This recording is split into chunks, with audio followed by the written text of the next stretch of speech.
That's where I am right now. You're in the office. Yeah. All right. Well, hello everyone. We're here. We're calling it something. We don't know what. In the middle. We'll call it Craig is visiting.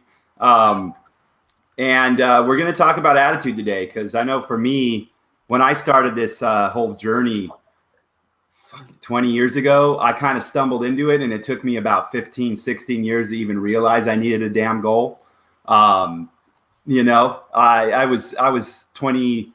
Let's see, I started at 20. So I was 35 by the time I realized that maybe I should actually look at this like a business instead of just looking at it, or maybe 34, looking at it like, well, this is what I'm doing right now. It took me a little while to catch up to reality, I think. I don't know. Craig, like when you started out, how'd you get into the freaking space, dude? Probably very similar to you. I was just fucking around and I thought I was going to be a web designer. Me too. And I was really fucking shit at it. So I was fucking around with HTML and fanning around, basically making websites for people. And they were fucking honestly awful, really bad shit. And people were giving me a couple of $100 and I was happy. So I was earning a decent living. But it was back in the days, and I think Mike said it previously, when there was no training courses as such. It was on the old forums, and there was a place called the SEO chat forum, and I heard about this SEO shit, and I used to hang about on there and basically, just get taken under the wings by some of the legends that were on there. And in those days, I don't even know who half of these people were. I know Dr. Marie Haynes. She was a vet, and she's now a well-known SEO over in America, but she was a vet and got robbed by some SEO, and she was on that forum like, oh man, this bastard's robbed me, trying to find out all about it, and now she's done SEO as a career. But all the other guys all had nicknames and shit like that, they weren't called like Mike Pierce or anything like that. So you can, like, I'd love to, meet up with some of those guys. One of the guys out there, was a guy called Rod, and his nickname was Fathom. I don't know if you guys have ever heard of him. I've heard of a Fathom, I think. A legend back in the kind of early to mid 2000s. And that guy, I was kind of cheeky and thought I knew it all because I had, because I could do a fucking website. And I was in there giving people shit and all that kind of stuff. And he took me under his wing and went, dude, this is not how you fucking do this. Be respectful, play nice, and we'll fucking help you out. And yeah, these guys really kind of slapped me around and made me through the line. There was a guy named Bompa. I used to jump on a forum called Syndicate, and it was a .net domain, and it's still out there, man. There's some, you can find it, you can jump in it, and there's just some nasty stuff in there that's pretty amazing that still works to this day, But like those names, I remember all these names, like Blue Hat SEO, when Blue Hat got launched by Eli, was a phenomenal blog. But so Fletch, we kind of talked about where you were at on Craig's show on the show on Cashflow Digital on Tuesday. But when you came in, I know you came in and it was like you were hit. You had to make money. You had a family, and it was time to like rock and roll.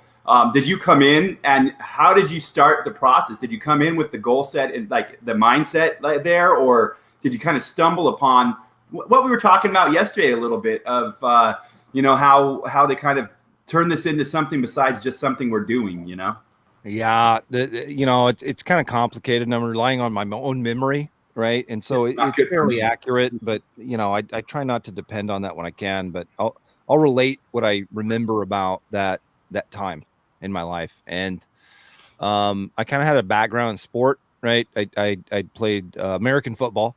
So we used our hands, which kind of doesn't football, make not sense football. for the rest of the world. Yeah, exactly. Right. We don't have any U's in that word over here. And so there was something, I think, about understanding the nature of practice and understanding the nature of developing skills that I was able to kind of tie back into. And for me, it was like, okay, here's a new skill, and it appears to be valuable. There are other people who are doing this and making money with it.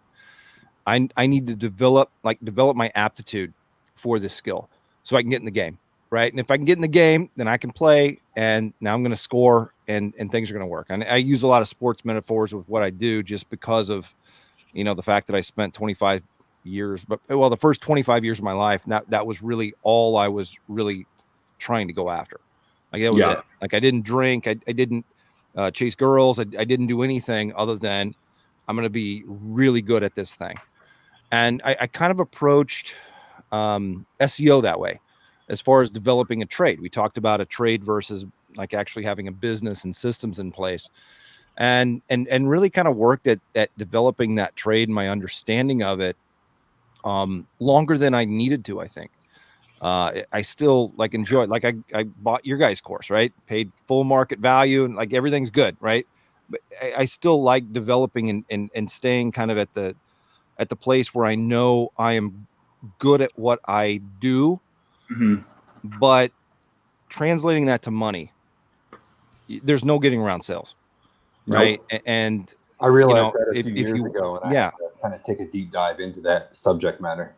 Yeah. You can do this, and if you go affiliate, you still have to get someone to a point where they make a decision. You have to understand some psychology. You have to understand the value you bring to the table, whether it's with your own product or with the traffic you bring, so you don't get skimmed on the nature of what you bring to the table with an agreement you have with a publisher that has a product, like whatever it might be. And so, I've not really necessarily been big on systems that I had other people run. I've done some, and so for me, I'll go back to coaching, right, or sport.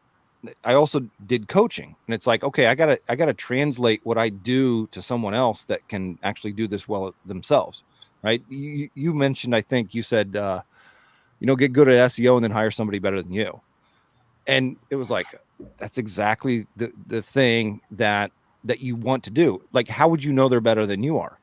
Exactly. Well, you have to understand things enough so that you can get the right people in the right places, so that your operation can succeed, or else you'll go out of business.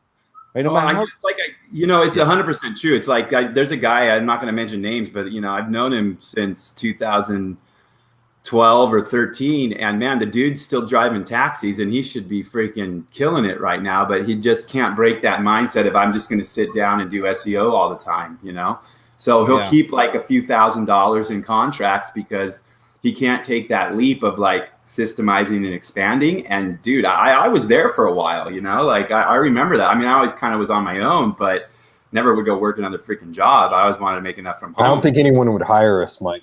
I'm not hireable, bro. And that's what it comes down to. Like, no fucking joke, dude. My wife, one of the reasons my wife always fucking liked me when we were younger was that if she needed something, I would walk off the fucking job and go help her, Like, if my friends needed something, I'd fucking kick the job and go help them. It just didn't matter, dude. I could always go get another job, right? I was the opposite. I could always get just trade friends. You are better and sexy, baby. like digging into that more, right? So you're going to be operating at the level that you understand. And if you understand SEO, you're going to be operating at that level. If you understand building a business, you're going to be operating at a different level.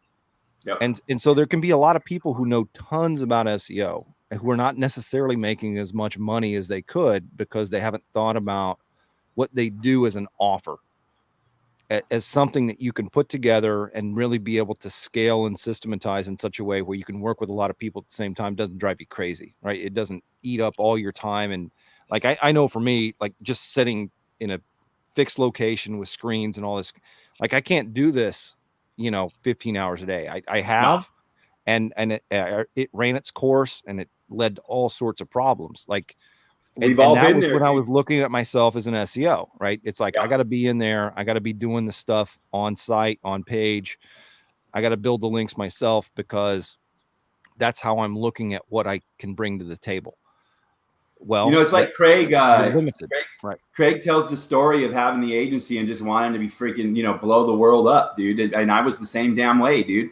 I go through cycles, man. If I don't balance correctly, like it'll take me a year or two before I want to fucking walk away from the industry every single time. It's happened so many times to me.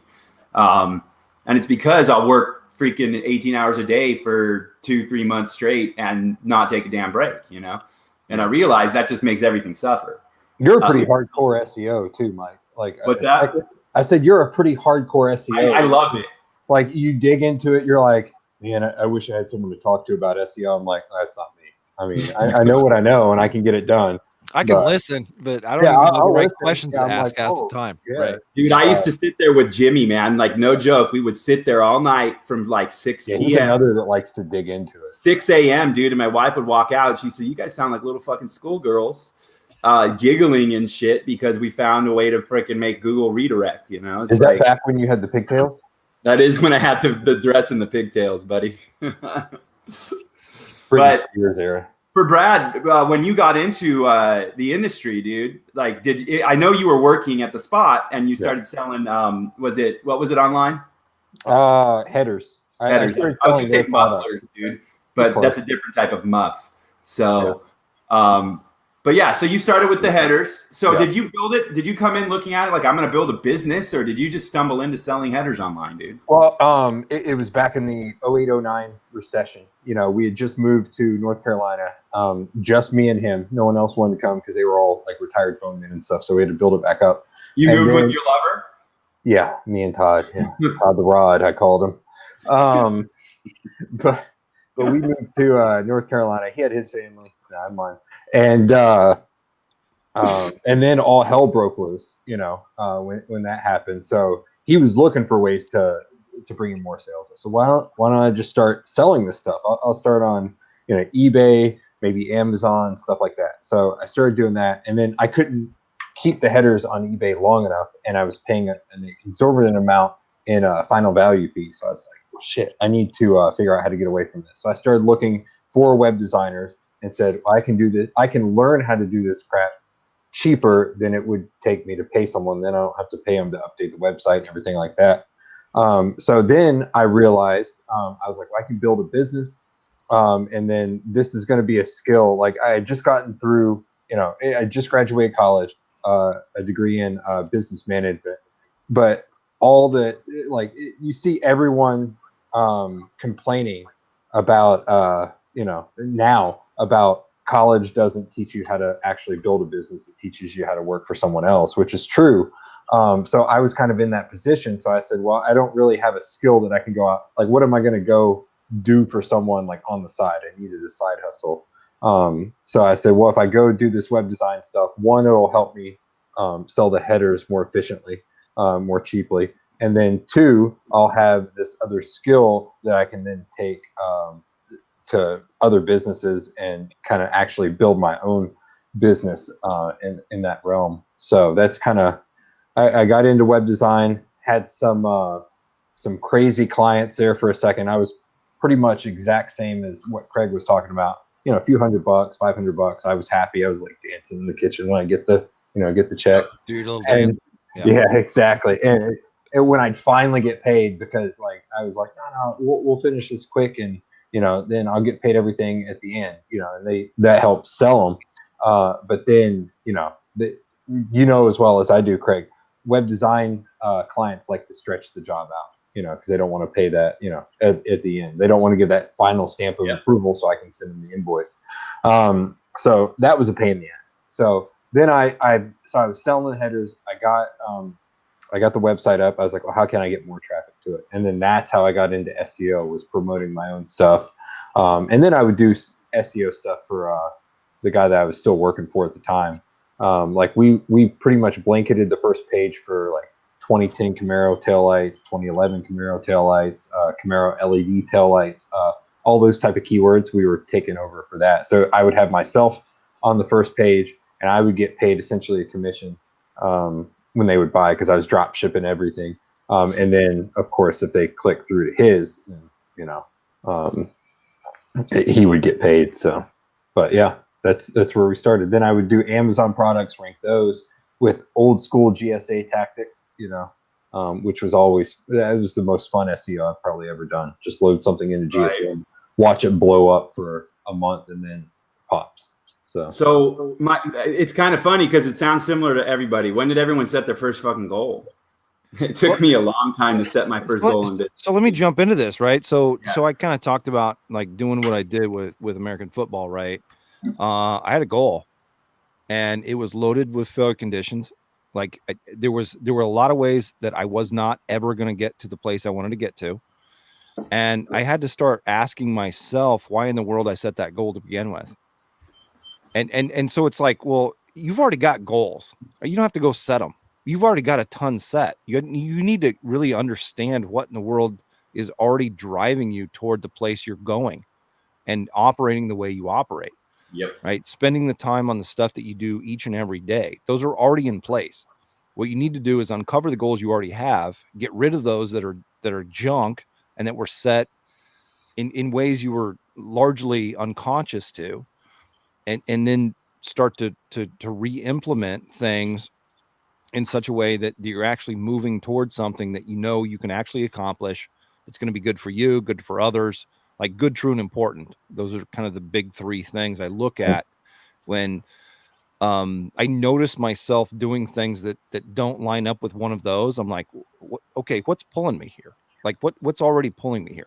The fact it's absolutely true. And I know we were talking about it as you're getting into this, like for me, when I figured out like what truly was important to me, it took me being a junkie. It took a hell of a lot for me to actually determine like, okay, I need to get my shit together, dude. It took me almost losing everything, almost going to prison, like freaking ruining everyone's life around me, dude, to like realize that I need to set fucking goals for myself and I need to realize what's important to me.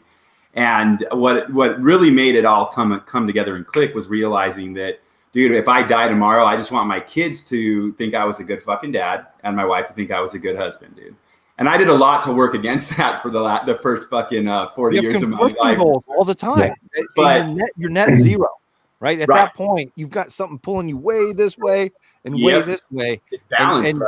What happens, right? You don't move. Conflicting values is a big thing that messes a lot of people up. Yeah. Now, when you guys set goals, do you set short-term, medium-term, and long-term goals? Do you have all those like kind of written out? Is it that official for everyone in here, or is it just? I have a whole different system. Yeah. Other than goals, right? And I know this is about goals, and I think it's going to play into it. So I don't want to hijack things. No, it's fine. And because goals are like they're a top-level thing for me. Like on the top level to manage balance, I have to see the end result of like what I want to look like when I'm fucking dead, dude. That to me is how I see the whole major picture. I'm gonna be free regardless. I know it's true. And what for me though, when Brad gets into the daily shit, it's not necessarily written goals. Like I have some shit on whiteboards, but it's more about putting pen to paper and analyzing myself on a daily basis and seeing how I accomplished like the day. So like literally the goal system for me, the two goals I have run like my daily process. Okay. So like if I'm sitting here, I say I come into the house and my wife's like, I need to fucking talk to you. I had a horrible fucking day. My kid's like, Dad, look at my fucking, my picture that I drew. I want you to look at this picture. I drew you a picture, Dad. And Brad calls me up and goes, hey, dude, he sends me a text and he goes, hey, dude, we're going to lose this fucking contract. You need to get on the phone right now or we're going to lose it. So like, I need a way to just make those decisions without thinking about it, to do it quickly, right? So for me, those two goals automatically go, hey, well, Brad, you're a bitch. Get out. I'll call you in a few minutes, dude. And then my son, I can tell him thank you right away, right? Okay, thank you. I'll look at it here. Let me talk to Mom. And then I can listen to my wife and determine if she needs me to say something to her or just fucking listen and be an ear. Because like I've realized after years of marriage that I can't assume shit in life anymore. Like I can't assume what anyone needs. No, and so those two goals help me like fucking segment everything in my life on a daily basis. And it actually makes more work get done for me when I do it that way, because instead of trying to take care of Brad, my wife, and my kid at the same time, like there's a priority that I have that automatically means everything's going to get taken care of in 5 minutes instead of it all taking a half an hour, dude. And what I've noticed is that just works for me, you know? So that's why I say goals. So there's a hell of a lot more to it if I start to break it down, but that's where it starts for me. That's how the process starts for me on maintaining balance in my business and life. So one of the words you introduced there is one I want to kind of run with a little bit, and help people kind of flesh out, which is priorities, right? And so I don't necessarily have goals because I don't know where this is going to lead, but I've got priorities and I've got boundaries on those priorities. So like you talked about taking a call from Brad and there's a client or whatever, like you've got a boundary on your life at home, right? With your kids and your wife and things like that, where things are not necessarily going to interfere with that because you can understand properly what those boundaries are. right? And so, like for me, a concrete example of this was like in graduate school, I studied something called geographic information systems, and we got involved with Keyhole, which is like the predecessor to Google Maps and Google Earth and all this stuff. I understood like a lot of that. I did a lot of the algorithmic like stuff that was involved with figuring out spaces and importance based on geolocation and search query on databases and all this kind of thing. At the time, what I did with that had nothing to do with search. It had zero to do with anything online. It was really about just understanding the nature of locations and services and topical context for what those areas were about. So at the time, I could have had a goal to say, oh, I'm going to rank number one in Google with maps. Well, Google Maps didn't exist. And so I had but what I did have was a priority, which was to understand that technology, how it worked, and do it well. And what that led to then was something that far exceeded any goal I could have ever set with understanding that properly and being able to implement it. And so what you spoke to is like you've got to have boundaries on these goals or these priorities, right? So I have a priority at times of brushing my teeth. When it's an operating system. When I'm dude, brushing my teeth, that absolutely. is the most important thing. But if something comes in that's like, oh, my kid walks in and she's bleeding or something like that, cut herself. Okay, well, that supersedes this priority wise. But if there's just some noise going on in the background, I'm brushing my teeth. I'm making sure I don't get cavities and all that kind of thing. Right. Here's how I look at it. So I call them units, right? So I look at it like there's moments, and moments can be any time period, right? A moment can be like right now on this show for the whole show length, or 1 second if something happens outside, like there's a fire outside, right? That's a moment, right? And basically, when we have a priority or a goal, I'm going to say goals right now because that's how I put them in my head. We can actually prioritize based on our goals. So when we have a moment and you've got something like you're brushing your teeth, you've got to do some work, and your kid's bleeding. If you do have those priorities and you have an end result that you like, to me, the end result is key. So I see what you're saying, but where I have it is the end result is the only thing that actually keeps me going. So I have to make a end result for myself because life is an insurity. We don't know what's going to happen in the next moment. I could get hit by a bus. Brad could tell me he's getting married to a dude. Like it just depends. Corey, come in here. You're here, Corey. See if he hears it. I'm gonna have a Tiger King wedding. Right? Yeah. So to me, the priorities dictate the individual moment, but the end result, the goal, is what keeps everything going. And like I said, my goals are very, very fucking broad. And then they can have different priorities and goals underneath that. So it's kind of like a yes or no. It's like, yes, do I do this? No, do I do that? And what I've kind of determined is that, like, if I don't look at it that way, like I'm a loud person, I'm a big person, my bias like pushes into everything and it affects the way people respond to me. So I just can't grow as much if I don't allow other people to be truly who they are. So it all kind of ties together into this system of goals, priorities, and decision making is the way I see it. Really. Yeah. So you don't have an end like a very, like my end is, because like I told you, I read a lot of stoicism. My end is that like when I die, that is my end result. Like I want my end result to like look at the picture and this is what it is, like this is what people fucking thought of me, like I don't really give a shit what people thought of me, but this is like I choose to have my family. Well, and so they like something interesting you said, like you don't have to give a crap about it. Right. But it's important because unless they do, right. As far as at least valuing what you can do for them, it's going to be tough to trade for value. Like, so it's like, I don't have to like go to sleep and stay awake, like tossing and turning because somebody thinks bad of me or ill of me or whatever. But maybe I would stay awake a little longer and figure out like, well, maybe there's some stuff that I'm doing every day, like heuristics and method to how I'm operating that would put me in a position that's less advantageous to trading for value. And so you have to, so like goals, like, okay, well, now there's a bunch going on here. We got priorities, we got boundaries, we got importance, we've got what's true, what's good. Like all these things kind of come together. You've got to kind of understand all of them to be able to have a goal that you don't wind up shooting yourself in the foot for, right? And that actually turn into something that's going to turn out the way you hoped it would.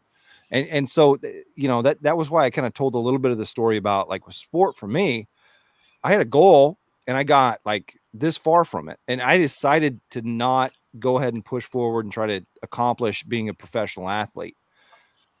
And I had to relook at like, how did that goal get set? Right. It was really based on. I like where you're taking this, Fletch. That's important because it's important to realize that we really don't control anything except our own mind and our own happiness. Like straight up, we only control our thoughts and our own happiness. Like like Brad could say, fuck you, I don't want to work with you anymore. All my friends could say, fuck you. The IRS could take my house. My fucking kid could die. Like, I'm going to be very blunt about this. I've been through a lot of this shit, you know, like this has happened to me. And this shit happens, dude. And you can't control what's going to happen in the next moment. Like, and so if you put your happiness on external things from yourself, you're fucked. Like if something happens and you're going to let your life fall apart because of it, dude, it leads to drug addiction. It leads to suicide. It leads to all this shit for people. And this is kind of where I looked at it as I like went through my journey of fucking being a drug addict and everything. Like I had to realize that like I can only control what I do. Like I literally cannot control anybody else. And so if I put any needed, like I'm dealing with the IRS right now, and it's a good process. I figured out that I don't owe them the $75K they want to collect the extra, but like I haven't worried about it the whole fucking time because all I can do is the right next step. Like I can't do anything besides the right next step. Well, it's compartmentalizing. Exactly. That's a great way to put it. In a healthy way. Yeah. Yes, in a healthy way. Here, like my emotions come out, dude. Like I journal my ass off all the time because if I don't, like I literally I told you I had this physical reaction to not being able to write until I figured out what I had to talk to my wife about, dude. Like it was crazy as shit, dude. And I've had that happen on other topics as well. I do that with the gym. I have to go and hit something, you know. Well, exactly, dude. You've also got to remember, and I don't agree with. Obviously, we've all got our own ways of working, right? And we've got our own goals. But I think for me, and I'm not talking ill of Fletch. Yeah, no, absolutely. It's all personal. Yeah, I'm not talking ill of Fletch here, but I think Fletch probably overanalyzes too many granular things, and I think what you sometimes got to do is have real goals where whether that's going to be the best SEO speaker, never mind. We all know that, if your kid's finger's bleeding, that's going to take priority.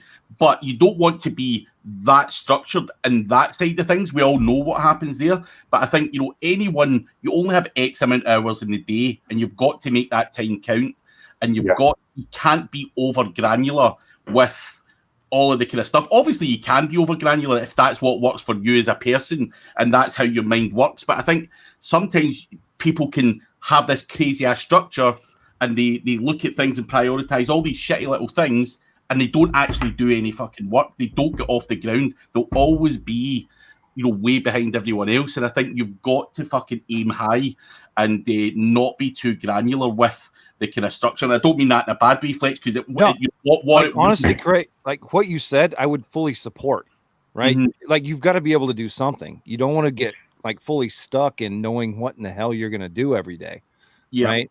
But when you become aware of like this thing, like for me with sport, or like when I got a family and all these kind of things, it's like, I became aware of something that was like, I was much more aware of how important it was. And so being able to systematize it into a way where it's like, okay, now I'm actually aware that relationships or family or health, like Mike talked about, like I sat in this chair for way too long and I became unable to literally sit here and do stuff that I knew needed to be done. And the harder I pushed, it was negative diminishing returns. Like it just became this thing. And so I realized it's not really balanced, but I had to make sure that I wasn't going to fail. And if you've got things you care about with family or with whatever else, you got to make sure those are taken care of, but then don't let those boundaries interfere on this thing that you also know is important with SEO and actually getting stuff done. Right. So those boundaries go both ways, right? My family has like how they, it absolutely does. They come into it. Like, both ways. No, but what Craig said is huge because I may not have said it in such a way where people who haven't listened. The to words are all different time. for everybody, bro. I have They a are. feeling we're all talking about the same fucking thing, dude. Yeah. To be really Yeah, honest no, with you. it's really key to make sure that you're actually doing stuff. Like I wrapped up all my stuff, like build links, build content, build relationships. Like if you don't know what else to do those things. Yeah. Because those are going to get you further down the road, That's and a good. then you're going to be able to. You know what? I like that. Build links, build content, and build relationships. We That should will start further- selling SEO shirts. I like it, dude. There we go. There's a new course, dude. You Yeah. have Hey, everybody just got it. SEOshirts.com. Build content and build relationships. Yeah. Corey, In that order.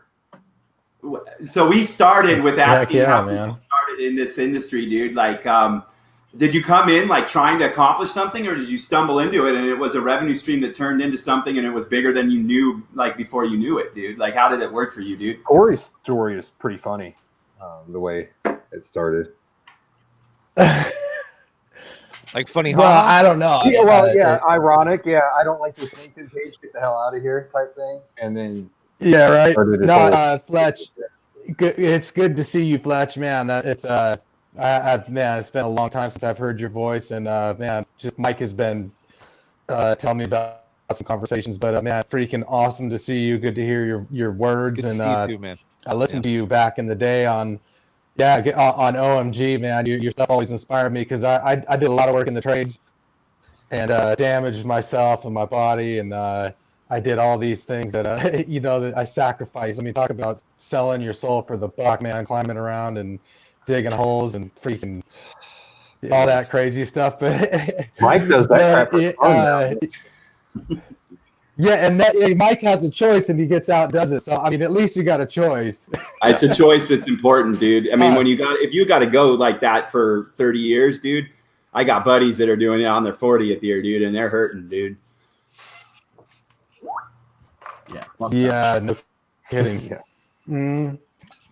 But yeah, I was I did kind of stumble in it, and it is funny. And yeah, Brad reminded me of the story. So I was working as a marketing director at a software company, which was about an hour drive north every day up to Irvine, and I live in Oceanside, California. So it's North San Diego County. So I have to drive up there an hour, about an hour and a half on the way back, and I was making $60,000 a year.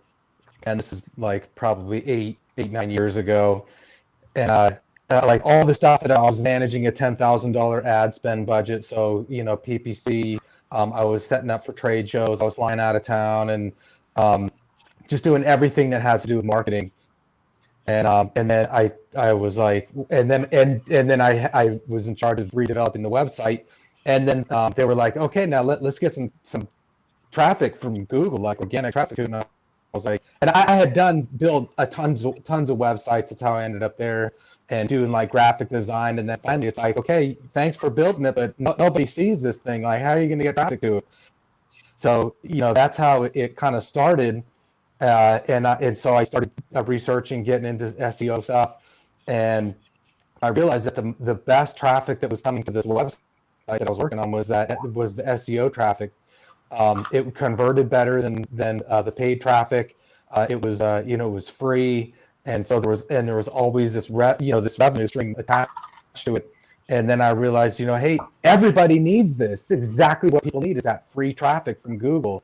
So I got on Craigslist and I started looking for somebody who needed help with SEO, and there was this ad in San Diego Craigslist for this girl that was running like her own agency, and she's like, I don't know how to do SEO, but I need some help. I told her my experience, and then so I started doing small things while I was working this job, and then I one night I was like, I'm going to start my own company. So I started. It was called Local Fame Media, and I got the domain. I built the website. I did all the graphic design. Local Fame. Local fame, gotcha. I like that. Yeah, like famous. And so I built the domain, I built everything out, and then I updated my LinkedIn profile, knowing that it was going to get around to the company. And I was like, CEO of Local Fame Media. I took off the name of the company. It was Serrera. I took it off, and I was like, the next day at work, like at lunchtime, it was a little bit later in the day, the boss was like, hey Corey, can you stay back for a little bit? And I was like, yeah, sure. I knew exactly what it was going to be. So I had started making some money doing SEO on the side. I couldn't justify, to my wife, hey, I'm going to quit my job. I want to stop driving up here. I want to just work from home. So I knew I had to get fired creatively. So he goes, it was a screenshot that somebody else sent to him that he pulled up and showed me. He goes, what the hell is this? And I was like, oh, looks like my LinkedIn profile. And he said, You're like, it looks doesn't good, work for doesn't me. Every he's like everything. He was like, yeah, it just the employee handbook and all this stuff. You can't be doing that. So we're going to terminate our relationship today. And I was like, okay, well that sounds good, bro. So that opens. I went home and my goal. Go ahead. And then getting back to goals, my first goal in starting. Did you collect on it? There was nothing to collect on that. I had to walk. So you just let nothing. him walk. You just use it as the excuse to get gone. That was it. Yeah. I got you. And so I had to replace a $60,000, like $5,000 a month was my goal to replace. And so I just started hustling and just find ads on Craigslist and apply for these. And that was my goal. Like you talk about setting goals, like that was a pretty small goal, and I hit 5,000 a month, and I was like, it's nowhere near enough to live the life that I want. I got 4 kids. I live in Southern California. There's no way that this is enough money to live on. So your break even is like $30K a month in that situation, isn't it? 4 kids in SoCal. Yeah, exactly. Yeah, so that's huge, right? Like Corey's talked about, like having a job, and then the difference between having a job and actually bringing in revenue as a business person. Like the number's way bigger than you think it might be. Oh, hell yeah. Like way bigger. So it's like, oh, at $20K a month, I'm able to live at a $60,000 a year job. Like they're kind of equivalent, right? Because there's just a lot of stuff that goes into costs and things like that. And so anyway, run with it, Corey. But like people, when they get into it, it's like, oh yeah, I got to break even right first. But things are a little different once you get remember into when we were at Las Vegas, Brad, and that kid came out of Becker's book launch, and yeah, we were at the fancy Italian place. Yeah, what's his name? Dragged us out to that dinner with everybody, and yes, Scott. Yeah, and the problem was this kid came out, was all hyped up, and like there's a downturn in the economy, no one has work, and the kid is talking about quitting his job right then, like, and so we all had absolutely zero experience, no clients. Like I went to an SEO conference, and I'm going to quit my job when I get home, and I think that's one of the big problems with the market. And this is not on anybody there. That was a decision this kid was trying to make himself, but it's important for people watching to understand that, like. You made a great point, like based off of what Corey said, is that $60,000 a year at a freaking paycheck that is already tax deducted and shit is not the same thing as bringing in $20K a month, man. And I will say that I see $20K as a very big wall for a lot of people that come into the internet. Either that 20 or 30 mark. Yep. That do not break that wall because they don't start to balance and they don't start to like delegate and build it into a business. They're working on it that's solo and trying to rock it by themselves, and it's few and far between that actually I've seen that, Mike. I see that a ton, and then I see the opposite where everyone just dump money into it, and then they keep $1,000 a month. I'm like, what did you spend it on? Go spend it on. I'm getting feedback from someone all the time. Yeah, me too. But, yeah, I don't hear it, so I'm mute. Yeah, so like, I was talking to a guy. He was at $30K a month one time. It was just a few years ago. But he said, well, I'm not making any money. I said, you're bringing in $30K. How are you not making money? He's like, well, I spend this and this and this and this. I was like, okay, out of the $30K, how much did you keep last month? $1,000. I was like, so you're making like $12K a year? Yeah. Jeez. Yeah. Crazy. But you see it all. But he would just like, I'll buy your business for 12 grand. Yeah, exactly. So it was just insane. Like when I looked at his costs, it's not what you make, it's what you keep. But when you look at his costs, it's like, oh shit, dude, why'd you spend this much money on like these sites? Why'd you do this? it was just insane. He wasn't doing it efficiently at all. So Like, Well, we like run how, into how that many a lot. keyword tools are you paying for every month? Exactly. Right? Yeah, these things they creep up on you. Yes. And you wind up with a way higher like fixed overhead than you realized. Just your name cheap stuff can kill you. Yeah, Dude, I forgot to when you forget to put on a takeoff auto renew, it can be a freaking huge bill next year. Especially with those mass sites. Exactly, that was brutal. Let's see. I wish I could. I have a current job. I wish I could work my business one day. How much are you working after work, man? If you're working your day job, what are you doing when you get home? Like, what's your day look like? For everyone listening with a day job, my experience, like not right before I left, but when I was gearing up to leave, what I would do is I had Brighton by at that point, still living in the condo, so I would work 7 to 3:30 every day. I was lucky enough to where I did get off relatively early, so I wasn't having to trek in at like 7, 8, 9 o'clock at night. But I would get off at 3:30. I would drive to the condo, not go pick Brighton up. I would work a few hours. And then I'd have to go get Brighton, get him home, get him fed, get myself fed. This would be on a night that Kelsey was working.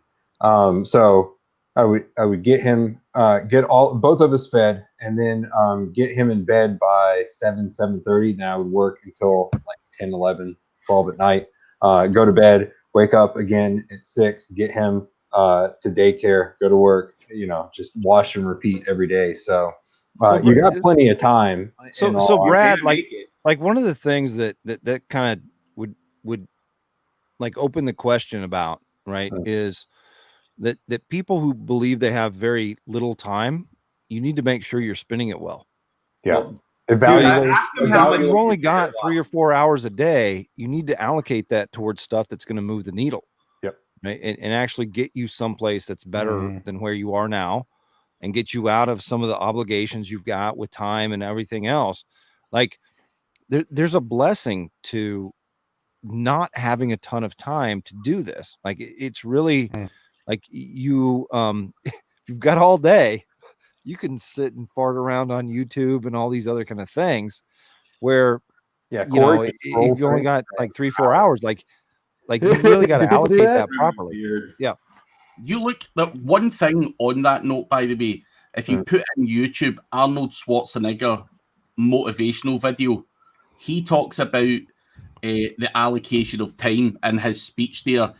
People always cry, I don't have enough time to do affiliate, or I don't have enough time to do this. We all got 24 hours. Yeah. And he obviously tells his story of, being a bricklayer and going out to acting class at night whilst doing 6 hours in the gym that day as well. He still got to sleep. He still got to and he was maximizing every last 16 hours a day was all accounted for in terms of actually doing shit that moves the needle. What Fletch said is spend that time doing stuff what actually moves the needle. What's interesting on that note, Craig, to this day, I still don't watch TV, dude. Like my family comes and says, watch a TV show with us. I say, I got shit to do.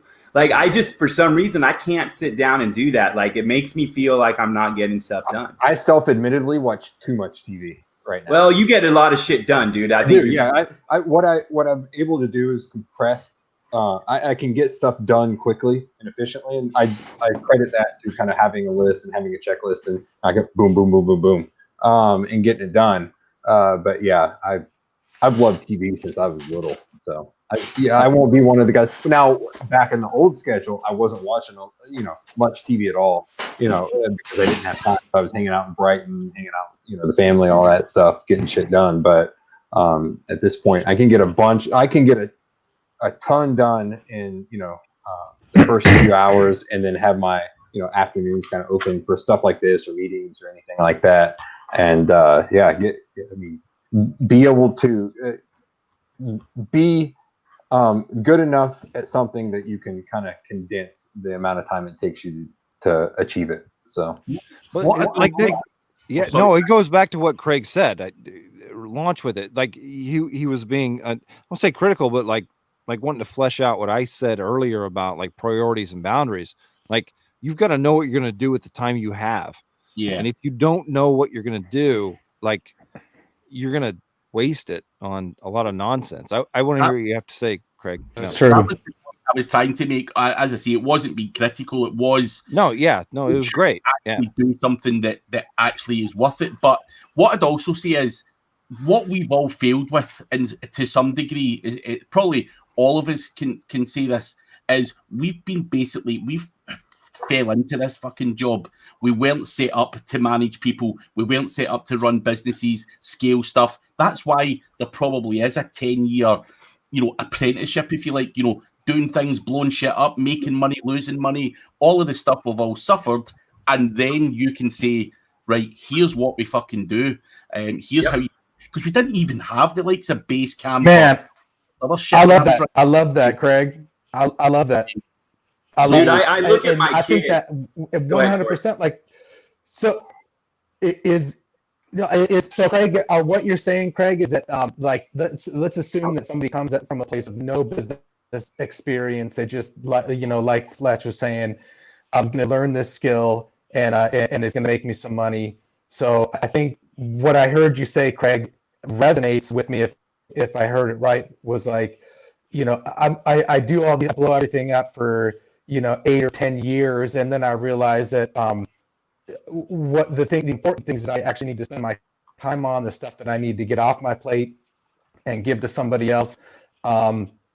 Is that kind of what you're saying, Craig? Because I feel like that's kind of where I'm at right now. Is that like I'm hiring people and getting stuff off the plate, and I feel like that's like what you said, like just really strikes a nerve. And I think maybe you could comment to the people that are a year or 2 years or even 5 years in it. They're still a one-man gang, and they're just like, I got no time.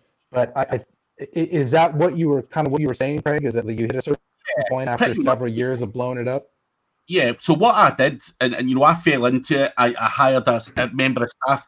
I felt in my head. I just woke up one day and I looked around me, and there was an agency there with 17 people in it, and I thought something clicked, and I went, "Fuck."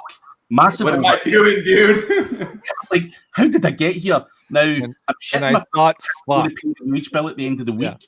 Yeah. Now, I'm not managing people properly. I had no fucking processes. Yep. The place was a fucking shit show. And, what I had done was taking on the wrong clients at the wrong budgets. I was desperate for money. And I'm sitting there, and I was spinning in my fucking head.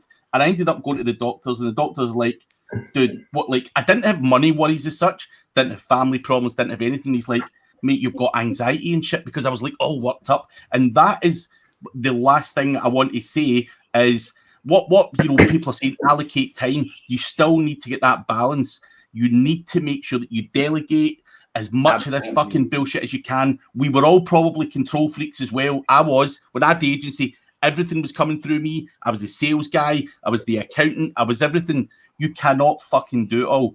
Delegate and do what Mike does. Paint shit and then probably phone up Brad and give him some shit in 5 minutes. And it's a much easier life. So, paint shit, delegate. That's the name of the podcast. That's a good one, and that's a good shit and delegate too. I hope someone's writing these down, dude. No, it's honestly, I dropped out of freaking high school when I was 16 years old. I moved out when I was 16, dropped out at like 16 or 17, freaking sold drugs at the age of fucking 12, all through school, and then started doing this shit. And like really quickly, like I had a family, and I had multiple, I had employees all over the place. I had an office in San Diego, one in fucking another place. And then again, we had one up in Canada and in San Diego. And it keeps going like that until, like, I don't even know if I ever realized when that. I don't think I had that moment until like fucking 8 months ago, 10 months ago, dude. Like straight up, man. The one you had. Like it took me fucking 20 years, dude. Yeah. Like seriously. So you don't have to be like, oh well, I haven't gotten there yet. Like we all get to different places at different times. And we're all there. The reason we're all on here today is because recently we've started to realize different things. We want to share that with people who are going through kind of the journey that we kind of walked and that we've experienced. And we want to share that with people because it's like, it's no fun when you can't sleep. Like it's no fun when those things keep you. like going to sleep. Like I went to sleep early and I wake up at 1, and you're just laying there. Like I actually had to go to a hypnotherapist. I tried because I couldn't switch off at night, and the hypnotherapist gave me one tip and said, when something enters your brain, don't go on your phone or fucking shit like that. Write it down. Write it down and get it in your head and go back to sleep, because that is what I couldn't do. I was just like 3 a.m. I'd be like, fuck, I never bouncing around in there. And it's not healthy, man. Not fucking healthy. Not healthy. No, man. Right? It damn near killed me. Yeah, that's when you start drinking to fall asleep and stuff like that. And to wake up again, right? Yeah, then you wake up again. Both. It's like, then you're up for hours, and then you wake up. I've honestly done that and woke up in a different fucking city, dude. So, I remember that. Yeah, multiple times, dude, not just once, dude.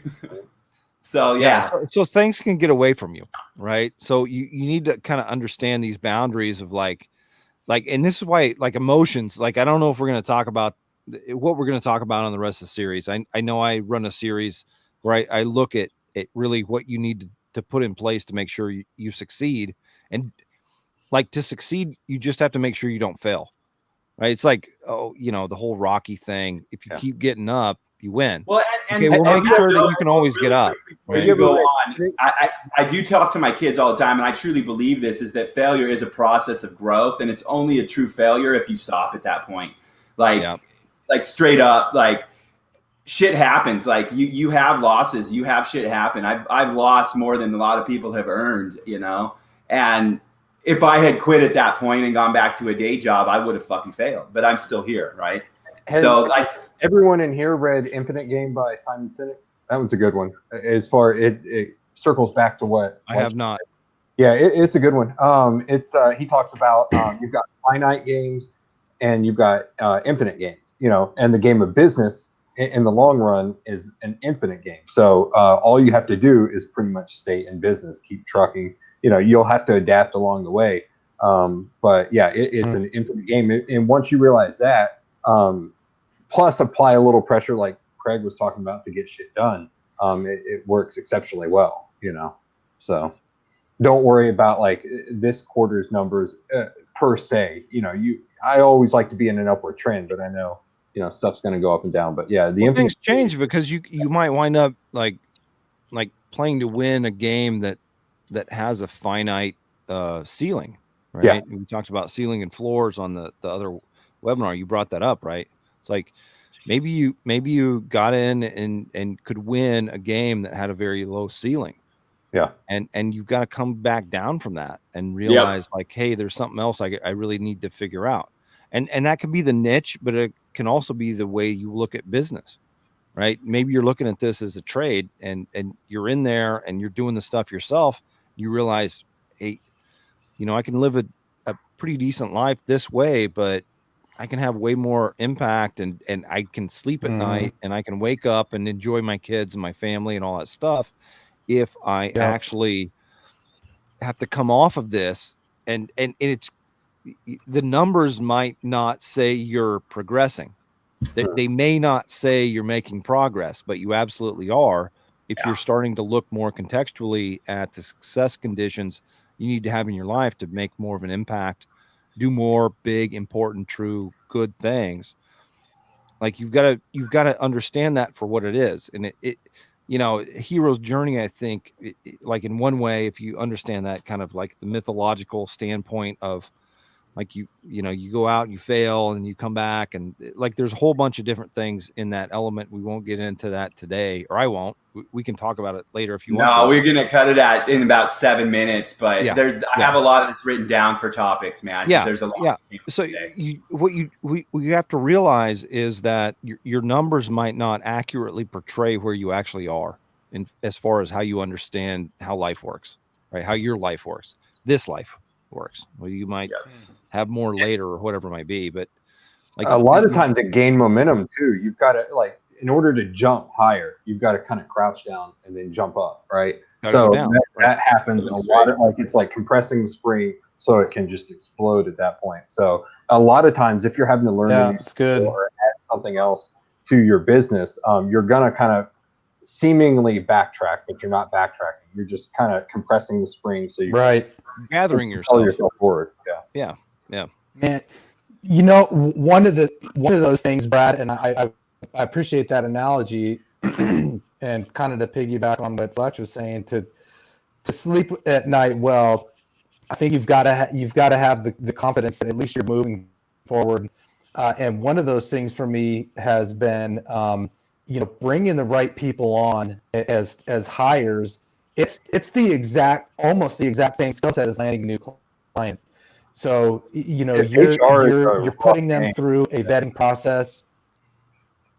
It definitely can be, but if you frame it right, then it becomes such a huge asset to your company. Like, so the folks that I'm hiring right now only get paid when they set an appointment. I'll give them a list. I set them up with everything that they need. But for me, that was that was one of those momentum builders that was like I paused my other outreach for bringing new clients in, and so momentum in one aspect slowed down, but on the other side it's like compressing a spring. So anything like in business that you have to learn, sometimes you have to learn a new skill set, and I would say to the people that are kind of finding their stride, make that new skill set recruiting and getting other people to work in the business. You can take so you can put the screwdriver down and Do you have any and just start training calling or more shots. that you would suggest for that, Corey? Like someone wanted to learn how to recruit. I'm an idiot, so I need to read stuff a few times. Well, honestly, man, I'm not one for courses unless I feel like they're really going to have a huge impact. And I bought a course, and it was like it's so good, man.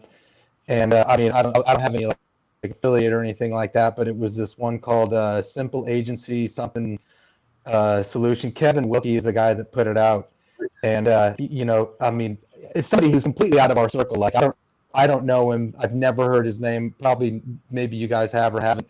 But that was one of the things that he nailed down, and he's got the whole SOP laid out. Nice. And so I was like, man, SOPs this are the is it. hardest Because like I was.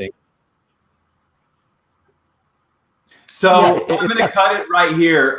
Fletch, tonight you've got your garage show going on tonight, right, bro? Correct. Yeah. I call it Fletcher's Garage. It is at 6 p.m. Mountain. You see Thursday. 6 p.m. Mountain time. So is that Eastern? Is it on your Facebook, or where do you stream it, bro? It is. I stream it to my Facebook. You can catch it. I just from now till the end of the year. Today I'm going to be talking about something I came to realize, which is that our mind can really hold contradictions for ourselves. And so we have like, he who hesitates is lost, and look before you leap. And so we all kind of have that in our own mind, but that should be like a full stop, that we don't necessarily know exactly what in the world we can do and what we should do, because at any given time, one of those can be triggered versus the other one, and they can be the wrong one. And so we really need to resolve contradictions we have in our own mind about what we believe, because what we believe is how we act. And so that's what we're going to cover today.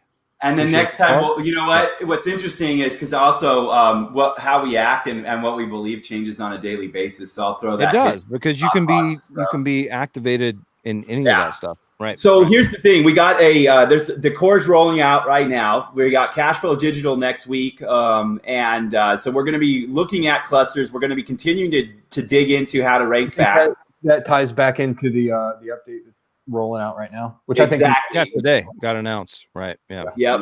And so we'll be talking about that for, next week. Excellent. Drop a link. So is your link usually on your Facebook like ahead of time, or you just got people showing up to your Facebook? I stream it live to my Facebook right now. Through the end of the year, I'll do it with a an I'm going to jump over there tonight. I wanted to see it if I get done with the kids. It'll just stream live. You can catch it. Do that every night, don't catch it live. Yeah. What's that, Chris or Corey? Chris. You doing that every night? Thursdays. Right now it's Thursdays. It's 7 years now, right? You've been doing it? Yeah, in large part, right? I kind of talk about, stuff that hangs us up, and we wind up in positions where we don't know exactly what to do, or we do things that aren't necessarily true, right? And helpful for ourselves. So next week here, we're going to talk about how to come back from big wins and momentum is really what we're going to continue on with next week, guys. So, because I know that for me, I'm playing with it right now. I know for me, like I've had times where I've had big wins and I can't come back and get hungry right away, So I need to. I think it's important for us to get. Or we'll talk about pocket knives and paint. Yeah. So thanks everyone for showing up. We will see you on Cashflow Digital next week. We'll get Corey talking soon about some PPC because he's making some big moves there. So I'm going to twist his arm until he does something for us all. So we'll see you guys later. Thanks everyone for coming. See you later.